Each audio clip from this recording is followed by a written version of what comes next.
Jadi bisa berdiskusi dengan Budian pagi ini. Kita akan melakukan coaching terkait permasalahan yang Budian hadapi di dalam kira-kira Budian sudah ready nih, sip ya untuk melakukan coaching. Apa permasalahan yang perlu kita diskusikan? Kalau bicara tentang permasalahannya banyak ya, karena sebagai seorang pendidik dengan karakter siswa pasti kita mempunyai. Di sini saya kan mengajar 2 tingkat. Saya ngajar kelas 11 dan saya ngajar kelas 12. Kelas 11 sekarang kan mapel pilihannya. Kalau kelas 12 mungkin itu 5 jam full gitu ya. Kalau di kelas 11 pada prinsipnya masih wajar, tapi ada beberapa dari yang bisa dibilang gimana ya, mungkin itu sudah karakter yang melekat pada dirinya, enggak sulit untuk fokus. Setelah saya fokus, sehingga ketika proses pembelajaran berlangsung saya juga sedikit kewalahan. Kenapa saya bicara seperti itu? Misalnya gini, ketika saya menerangkan, dia fokus sebentar, berapa menit ke depan, dia nggak fokus. Dia bisa melakukan aktivitas lain yang tidak berkaitan dengan pembelajaran. Nah, itu di kelas 11 yang saya temukan. Lalu kalau di kelas 12, karena saya ngajar moving full 5 jam, ya tahulah kita ya, anak-anak pasti ada kejenuhan. Jadi permasalahan yang saya temukan itu 2 jam berlangsung, nanti pas jam ketiganya yang tadi sama anak-anak kurang fokus lagi, lalu mereka akan bilang ke saya, Bu, bisa nggak Bu kita ada jeda gitu ya? Iya, jenuh mereka. Jadi intinya baik di kelas 11 maupun di kelas 12 ini masalah sikap belajar siswa. Iya, sikap belajar. Kalau di kelas 11 mungkin mereka jamnya 1 kali pertemuan itu tidak terlalu banyak, hanya 2 atau 3 jam itu masih bisa sesuai dengan yang sebelum-sebelumnya dengan kebiasaan kita. Kalau yang di kelas 12 kan memang 5 jam sekali pertemuan mungkin itu kan pertama sekali mungkin kita menjalani untuk mata pelajaran ekonomi yang begitu ya Bu. Jadi sehingga siswa awalnya mungkin fokus ya. Oke Bu Dian, berarti coaching kita hari ini membahas tentang permasalahan sikap belajar siswa yang awalnya fokus, kemudian akhirnya tidak. Kalau di kelas 12 awalnya fokus, lama-lama jadinya jenuh. Oke Bu Dian, selama ini Bu Dian bagaimana menyikapi ini? Udah 1 semester ini, kalau kelas 12 itu 1 tahun. Gimana Bu Dian menyikapinya? Ya, tentu saja agar pembelajaran saya menyenangkan bagi siswa, lalu pembelajaran itu diterima dengan baik, berarti saya harus juga mempertimbangkan siswa saya yang tadinya sudah mulai tidak jenuh. Berarti saya menerapkan sistem jeda itu di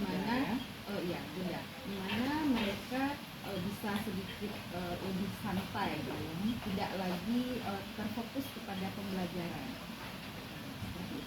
Jadi selama ini Budian menyikapinya dengan berusaha untuk menyajikan pembelajaran yang baik, supaya mempertahankan konsentrasi mereka gitu kan. Kalau untuk di kelas 12 karena jam waktunya 5 jam, kemudian kasih waktu jeda ya mungkin 2 jam Budian. Baik Budian, itu tadi sampai apa yang sudah Budian upayakan. Kemudian sudah berupaya supaya mempertahankan konsentrasi mereka dengan melakukan pembelajaran yang menarik ya. Kemudian sejauh ini bagaimana efektivitas dari solusi yang sudah Budian jalankan? Dari yang sudah saya terapkan tadi ya, sistem jeda tadi. Ketika saya menerapkan sistem jeda ini, mereka siswa itu merasa lega. Katanya, Bu, ketika masuk ke pembelajaran sekolah jeda itu yang mulai lagi, dia siap Bu, saya udah siap lagi, udah segar lagi, karena sistem jeda ini membuat mereka lebih rileks. Jadi ketika masuk ke pembelajaran berikutnya, dia sudah lebih enjoy lagi dan lebih fokus lagi belajar. Setidaknya ini efektif ya Bu Dian ya, untuk Sejauh ini iya, sejauh ini iya. Untuk di kelas 12, untuk di kelas 10. Kemudian Bu Dian masih merasa perlu untuk ditingkatkan tentang apa yang harus kita lakukan, Bu Dian lakukan dalam mempertahankan konsentrasi mengingat kondisi yang seperti ini. Mungkin jam pembelajaran ada yang pagi, ada yang siang, gitu kan. Itu pun kondisi anak sudah berbeda. Iya, betul. Jadi kedepannya bagaimana Bu Dian? Saya bilang tadi jeda itu sudah membuat siswa saya lebih fokus lagi, tapi saya ingin memberikan hal yang lebih lagi gitu ya, agar pembelajaran yang diajarkan pada saat itu lebih bermakna. Jadi rencananya mungkin saya punya rencana lagi. Bagus Bu Dian. Ya. Apa saja rencana Bu Dian? Rencana saya lagi seperti ini. Sistem jeda tetap ada. Ya, sistem jeda tetap ada. Yang kedua, menyelipkan ice breaking, ya. Yang ketiga, pada saat sistem jeda itu saya tetap berada di kelas, lalu siswa misalnya seandainya dia ingin bercerita apa, saya akan terima gitu ya. Jadi ceritanya itu mungkin tentang pembelajaran atau di luar pembelajaran. Jadi adalah selingannya gitu ya. Jadi agar lebih nanti ya ternyata kejadian ini tidak hanya atas pelajaran loh, tapi dia juga bisa mendengar cerita kita gitu ya. Jadi memanfaatkan waktu jeda itu untuk kegiatan-kegiatan yang bermanfaat. Iya, ya. Kemudian mencari ice breaking yang efektif untuk mengembalikan kembali motivasi mereka. Oke Bu Dian, saya izin untuk observasi Bu Dian ini aja boleh ya? Boleh. Untuk penerapan rencana tindak lanjut Bu Dian tentang gairah belajar namanya atau konsentrasi belajar siswa. Kira-kira kapan saya bisa Kalau sesuai dengan cerita tadi itu mungkin ya, saya jadwal saya hari Selasa dan Kamis. Selasa dan Kamis. Oke. Jadi hari Selasa dan Kamis kita kelas dan kemudian Sudi kiranya untuk berbagi lagi ya Bu Dian ya tentang efektivitas dari solusi yang Bu Dian terapkan. Mudah-mudahan ini sesuai dengan harapan dan siswa kembali untuk bisa konsentrasi full dalam pembelajaran ini. Oke Bu Dian, terima kasih. Wassalamualaikum warahmatullahi wabarakatuh. Oke, pagi ini kita akan melakukan observasi di kelasnya Ibu Dian terkait dengan permasalahan yang sudah dibicarakan dalam modul sebelumnya. Siap Bu Dian?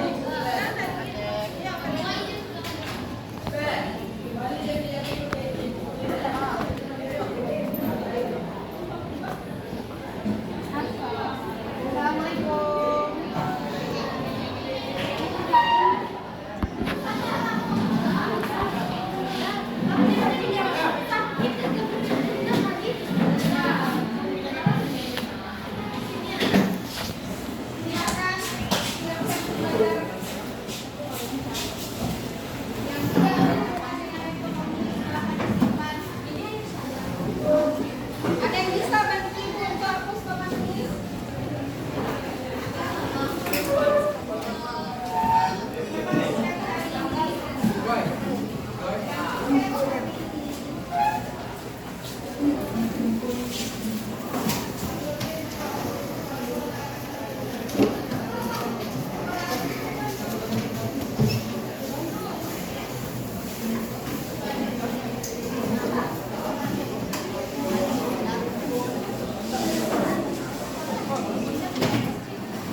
Tasya Afifah,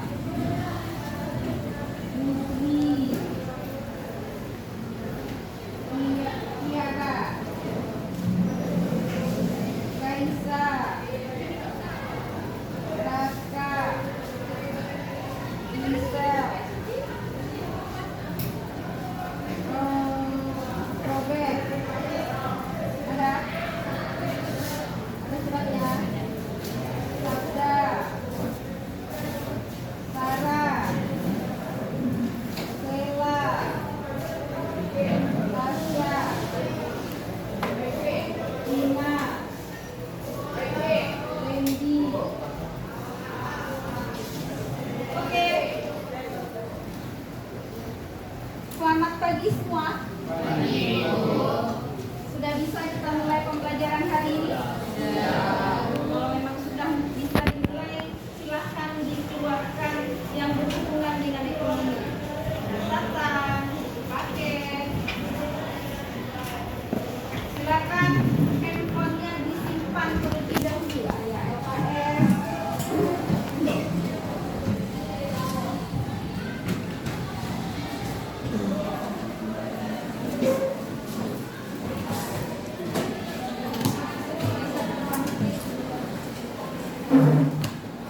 Yang masih lihat HP tolong disimpan.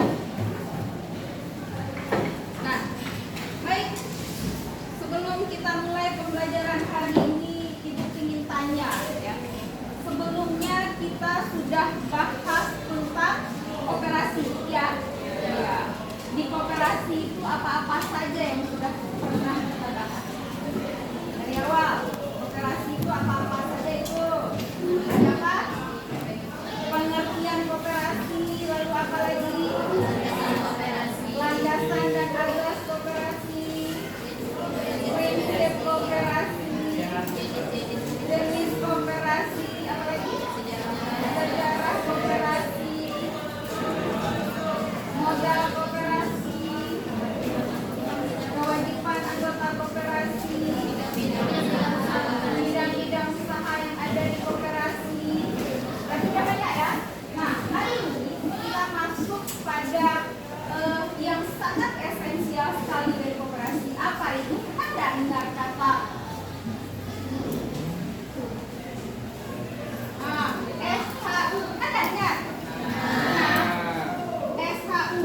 Kalau kita lihat apa itu kepanjangan? Silakan tunjukkan. Ya, silakan. SHU sisa hasil usaha.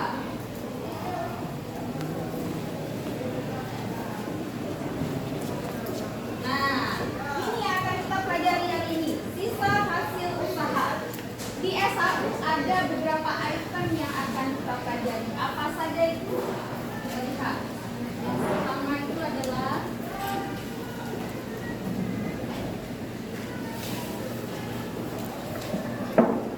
dipanggil yoga yang TO di kantin. Sekali lagi, dipanggil yoga yang TO di kantin. Silakan masuk kelas.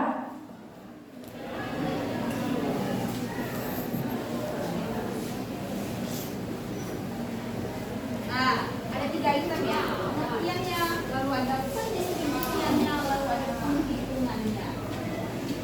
Silahkan dibuka. Kalau ada yang punya buku paket, silahkan dibuka. Di LKS juga ada kajian teori tentang ini semua. Silahkan bahas satu-satu dulu ya.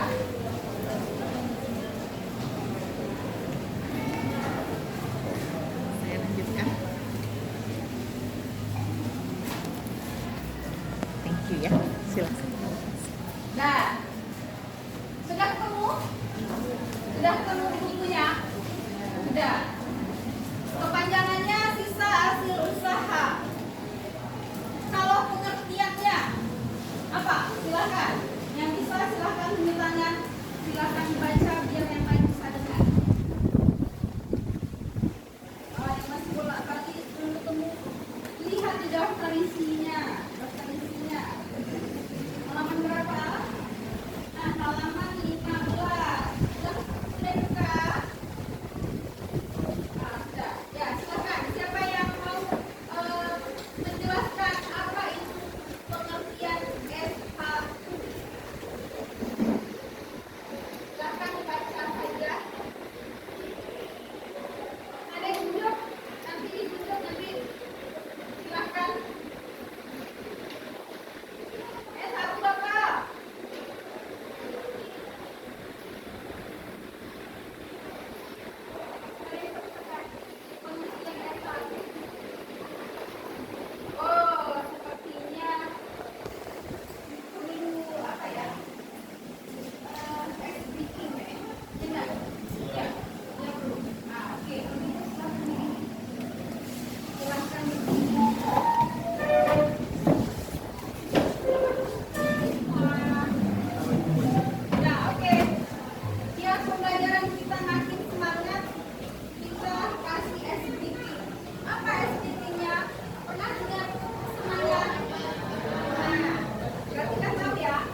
Sudah ada?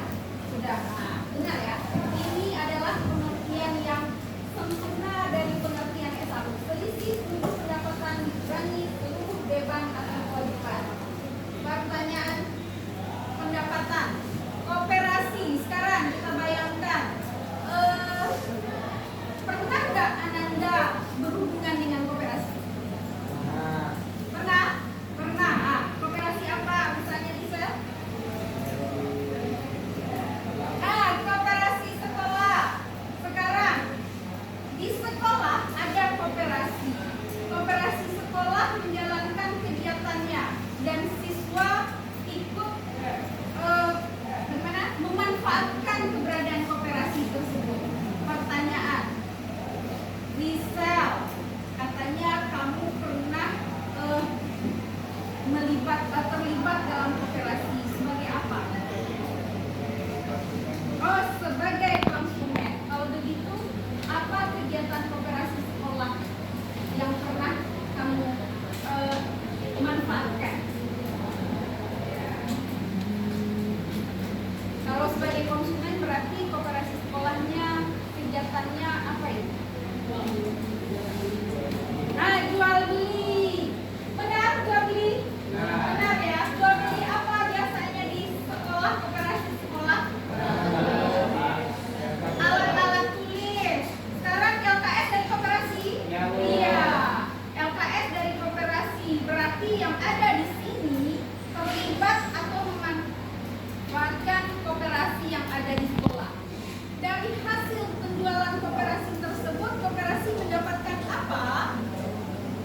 Dapatkan uang, keuntungan, laba, apa lagi? Yang jelas koperasi mendapatkan apa?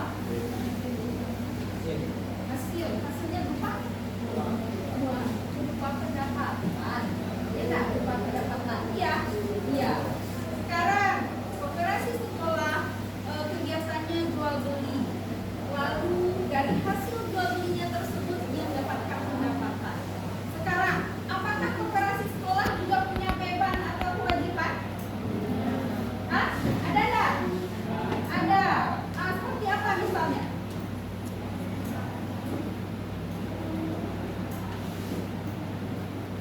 Seperti apa? Pertanyaan dulu. Bisa nggak bedakan pendapatan dengan beban? Kalau pendapatan itu apa? Hasil yang didapat. Kalau beban atau kewajiban? Biaya yang dikeluarkan. Ya, biaya yang harus dibayarkan. Sekarang bayangkan. Dari kata ini bisa nggak Anda menganalisis katanya? Pendistribusian S1. Pendistribusian berarti ada kata dasarnya distribusi. Berarti SHU yang didapat oleh koperasi tadi didistribusikan. Itu maksudnya pendistribusian. Iya. Sekarang pertanyaannya, kepada siapa SHU itu didistribusikan? Kepada siapa? Kepada anggota SHU didistribusikan.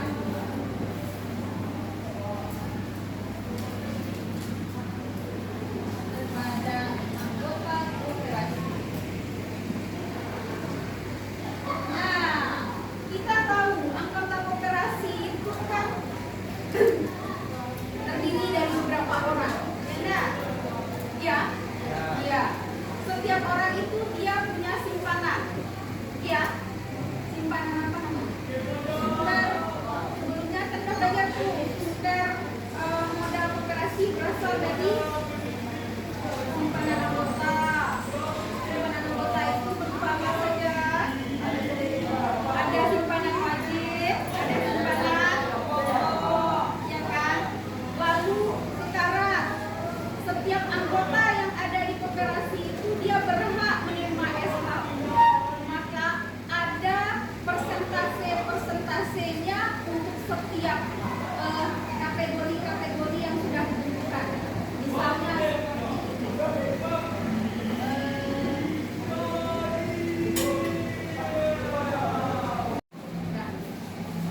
Simpulkan.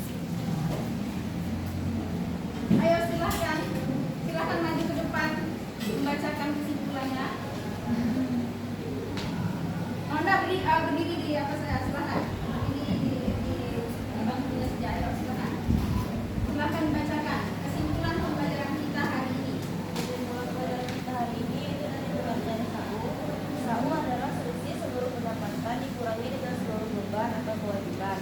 Dari contoh beban tersebut bisa diambil dari listrik, contohnya lampu, kipas, dan lain-lain.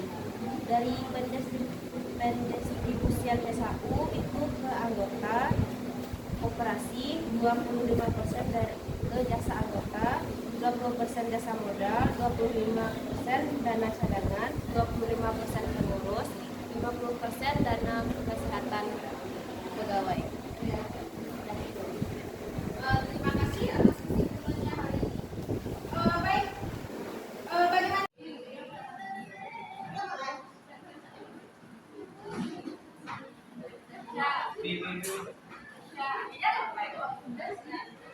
Mulai, Bu. Assalamualaikum warahmatullahi wabarakatuh. Ya video malah lagi. Jadi tugas, Bu.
Yes.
Udah mulai videonya, Pak?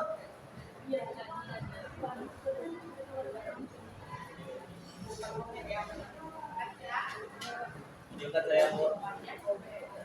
Please.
Tapi lagi dia juga.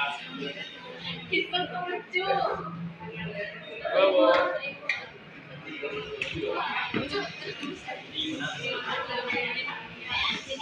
Siapa kan kalian di sini yang demo?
Udah mau.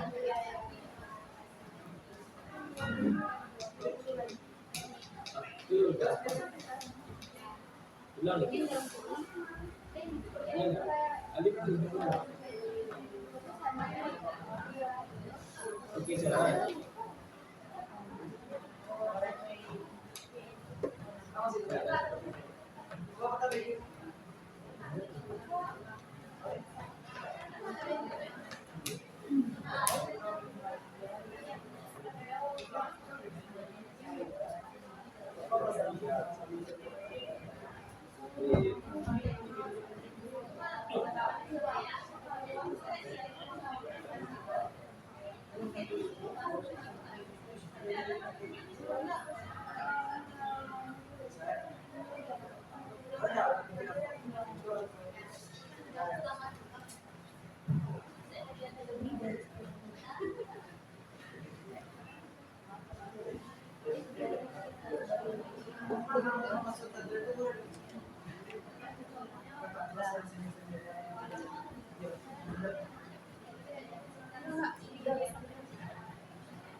Kalau aku matiin.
Ananda, pembelajaran kita hari ini, apakah Ananda sudah paham tentang SHU? Paham? Ya, SHU adalah bagian dari koperasi. Jadi SHU ini tadi sudah dijelaskan oleh teman-teman Ananda. Oke, untuk pembelajaran minggu depan silahkan dibaca kembali materi tentang SHU karena masih ada penghitungan SHU. Baik, akhir kata Ibu ucapkan terima kasih. Assalamualaikum warahmatullahi wabarakatuh.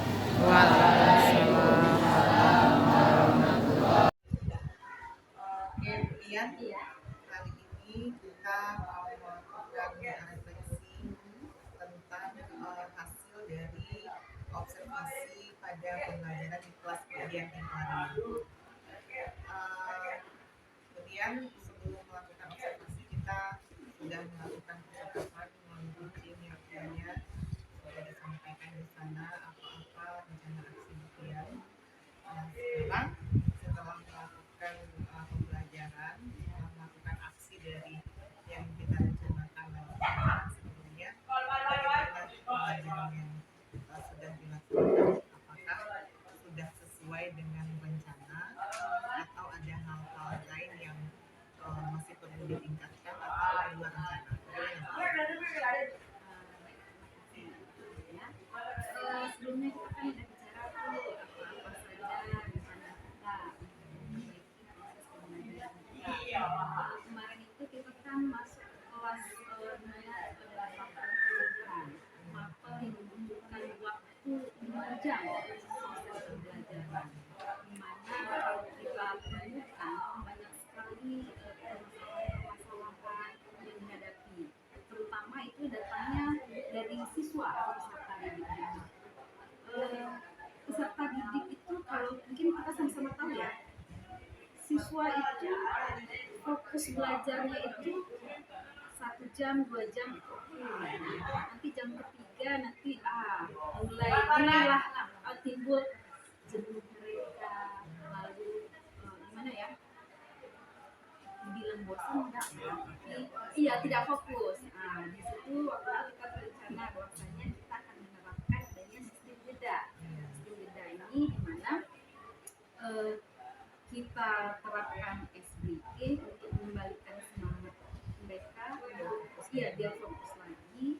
Lalu ada saya bilang jeda itu mereka agak sedikit longgar, dimana pada saat sistem jeda itu siswa itu boleh berkonsultasi dengan kita sebagai pendidik yang berkaitan dengan pembelajaran, tapi sistemnya agak santai, jadi nggak terlalu apa gitu.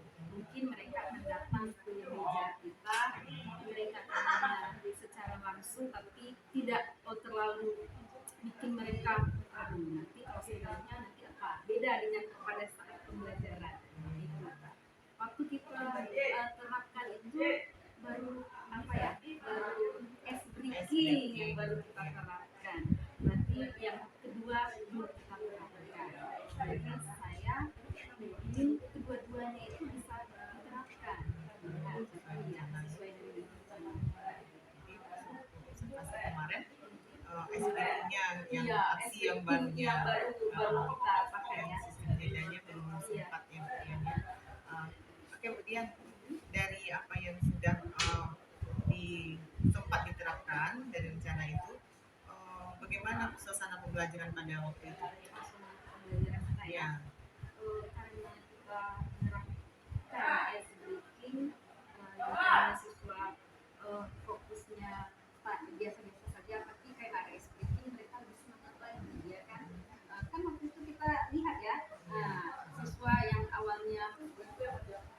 kasih pertanyaan gitu ya, lalu mereka diam saja, lalu iya ada respon, lalu tiba-tiba ayo biar semangat lagi gitu ya, ayo kita lakukan speaking ya, ini mereka lakukan sekali 2 kali, lalu kita mulai lagi pembelajaran kita.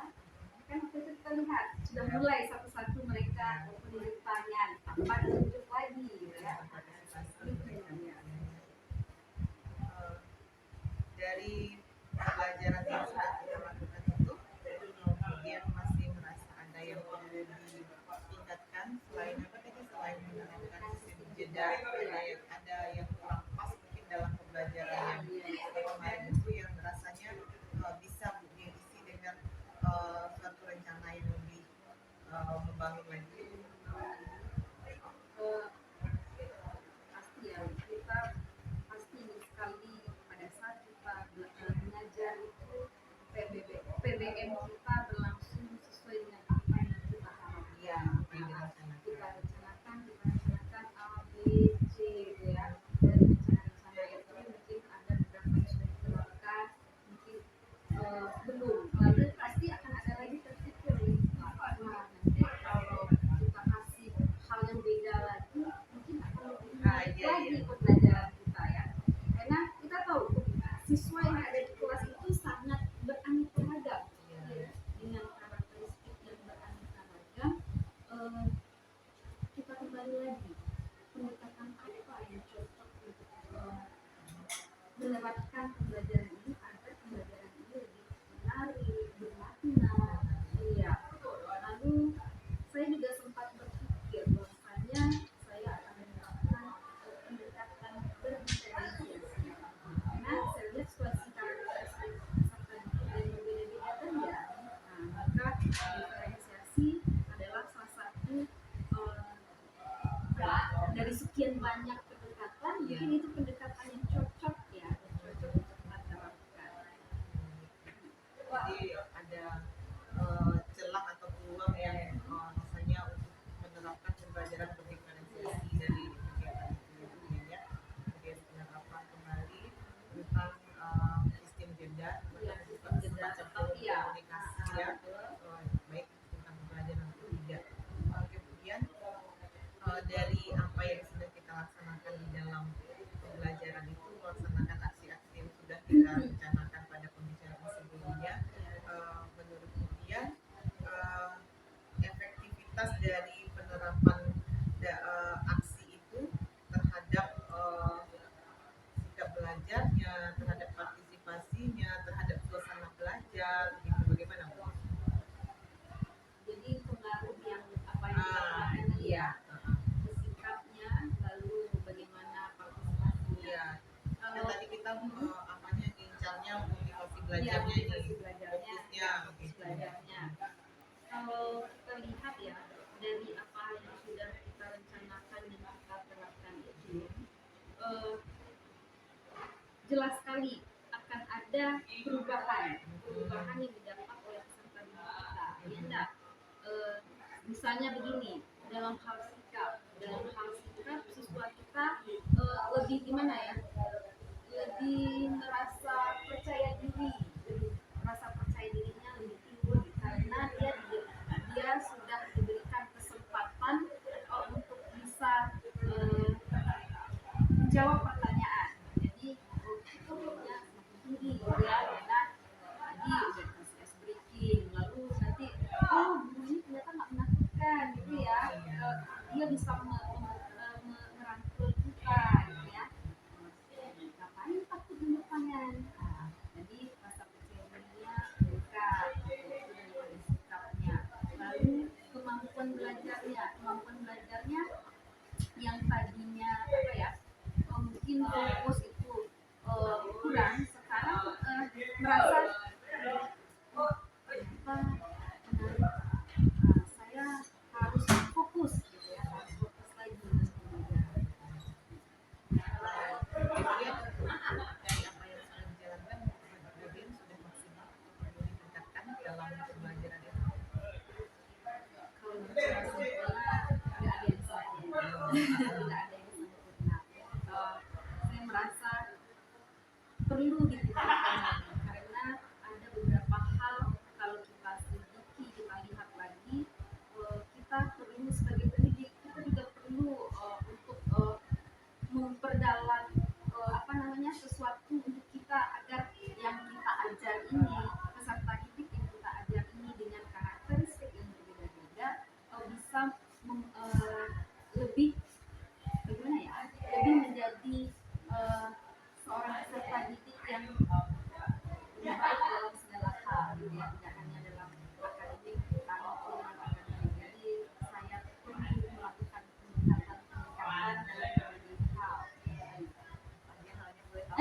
Ya misalnya mungkin prioritas SDG atau apa gitu kan.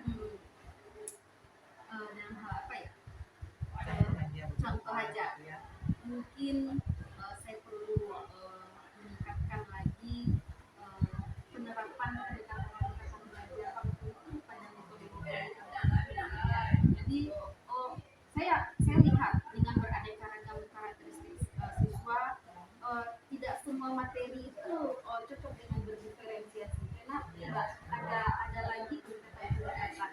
Ada juga siswa yang intuisi gitu ya, berkebutuhan khusus, jadi akan ada lagi perlakuan yang berbeda. Jadi saya rasa peningkatan yang harus saya lakukan lagi. Menggunakan metode yang benar-benar sesuai dengan mereka. Kemudian barangkali cukup sampai di sini pembicaraan kita tentang refleksi pembelajaran yang sudah kita lakukan, sudah diobservasi. Mudah-mudahan ke depannya semuanya sesuai rencana ya, untuk mencapai tujuan yang sudah kita incar ya, kita tuju itu membangkitkan kembali motivasi belajarnya, fokus belajarnya. Mungkin lain kesempatan kita bisa lihat kemudian menerapkan yang sistem jajak ujian ini. Kemudian terima kasih. Selamat bertugas kembali. Oke.